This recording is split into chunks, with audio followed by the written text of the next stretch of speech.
Let's begin.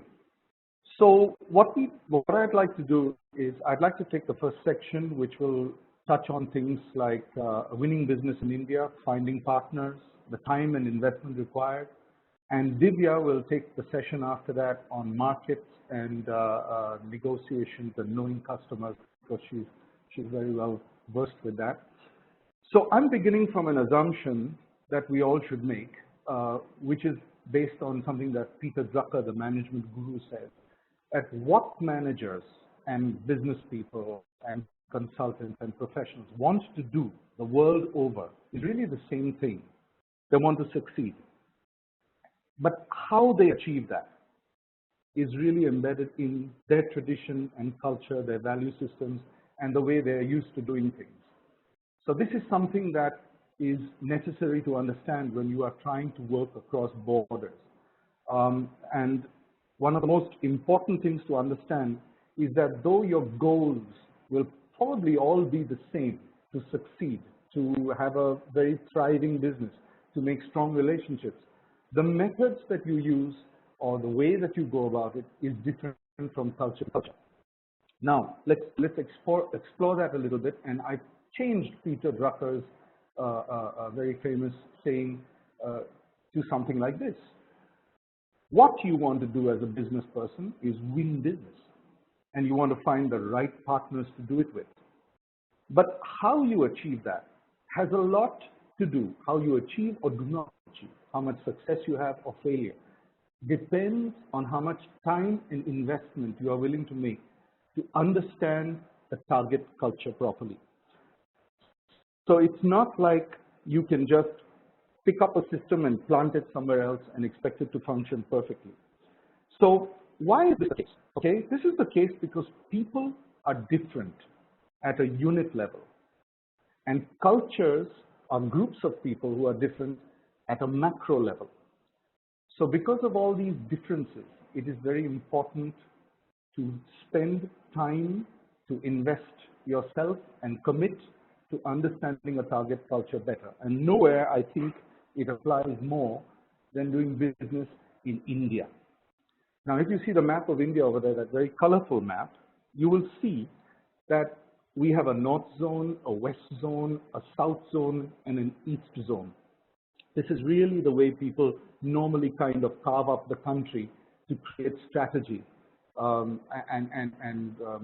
build partnerships and set up networks and all that kind of stuff. We have a big market. There are about 1.2 billion people in our country, probably 1.3, middle class of approximately 260 million. The last time I checked, that was close to the population of the United States. Widespread use of English language. We have a youngish population, and they have a strong work ethic and desire to succeed. They're enterprising. They take hardships in their day-to-day life. In India, everything is a little difficult. Things don't come easy. It's a struggle sometimes to go from one place to another, to go from your house to the office. These are things people just swallow up and deal with and roll with the punches, so to speak. So they're complex. There's religious diversity. There's multiple faiths and beliefs. We have 22 different main languages, 13 written scripts, and 720 different dialects. And the thing that I haven't printed in this slide is that there are 330 million gods and goddesses.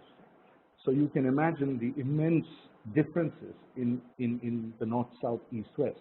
So it's easy to break it up in north, south, east, west.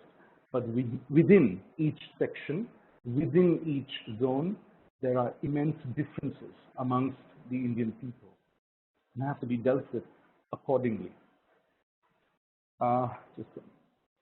Okay. So a lot of the, and this is substantiated with a lot of research from even global brands that are beginning to realize and have realized for a while, particularly FMCG, which is fast-moving consumer goods. And they see that there are many Indias, as the headline says, there are many Indias within India.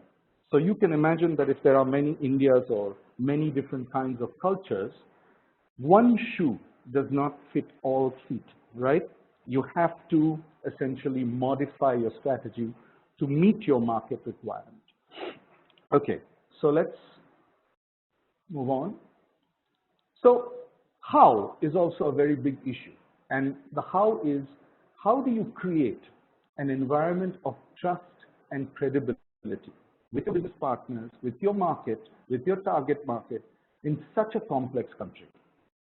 Okay? And all this trust and credibility is the absolute basis for effective cross-border and virtual work and cross-cultural work. So business and trust go hand in hand. And in a country like India, winning business really depends on winning trust. If you don't have trust, it's very difficult to move forward, okay?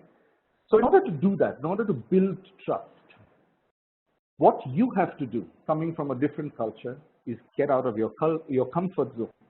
And what do I mean by that? Well, your comfort zone is the place that you're happy and comfortable to function in, okay?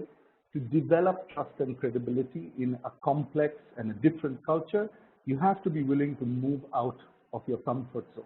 It's like the fish jumping out of that pond into a bigger ocean. It's a visual to communicate that concept, okay?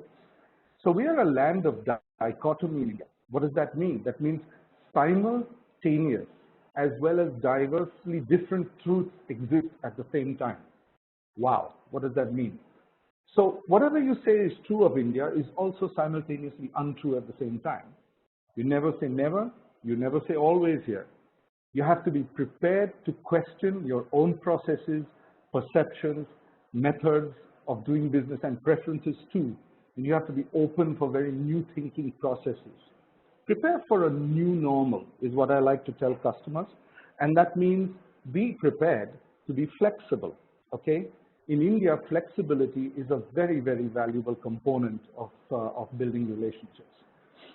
Now, there was a saying, it's an Arab proverb, we don't know who discovered the sea, but we're sure it was not a fish. What does that mean? Well, that means, as an illustration, if you asked a fish, if you found a fish that could talk, and you asked him, you jumped into the water, you went down and you asked him, excuse me, Mr. Fish, can you describe the sea? What is he going to say? But if you take him out of the sea and put him on the land for a few minutes, and then put him back in the sea and say, now can you describe the sea? He will be able to write a thesis on it. Why? Because now he knows the difference. So just like that, just like the same rule would be for me, the same rule would be for you, that we are so used to our own thinking, we are so used to our own cultural envelope, that unless we are aware of the differences in another culture, we cannot really understand that culture. So the differences are the most important thing. And this is what this actually means. Okay, so what we're going to do now, I'm just going to very quickly go through a few slides explaining some of the things that I want to explain to you.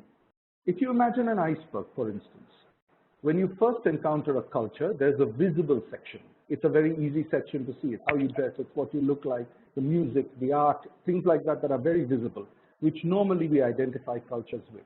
But what is really hidden from us? And that's where the question of time and investment in understanding a culture comes into play. It's the behavior, the attitude, the values, the preferences, and the practices, because those are driven by these other things that are hidden. So you have to spend time. You have to be prepared to spend time to understand the culture properly, particularly India, because it is so complex. So I feel for most cross-cultural people, or most people wanting to work across a culture, you have to follow the process, the cultural process, which is acceptance of the fact that there are differences, understanding that these differences may have value, appreciating the differences for what value they bring. It gives you a sense of who you are compared to others, like fish in the water. You recognize your strengths and your weaknesses compared to somebody else's. You learn to adapt. Once you learn to adapt, you build relationships. Once you build relationships, new opportunities present themselves. And when everybody starts benefiting from the new opportunities, you embrace cultural diversity. So it's a process, and it starts with that first step, which is acceptance. Acceptance is often a very, very difficult thing to do. So a cultural savvy, that means a person who understands cross-cultural issues, you understand the differences between individuals, and a group. To understand how cultures understand that difference, how cultures behave, whether they behave more individualistically or they behave more as a collective. You have to be open-minded to differences, but you must not let biases take hold of your behavior. You must be adaptable and be able to accept changing realities, and that's how you win business in India.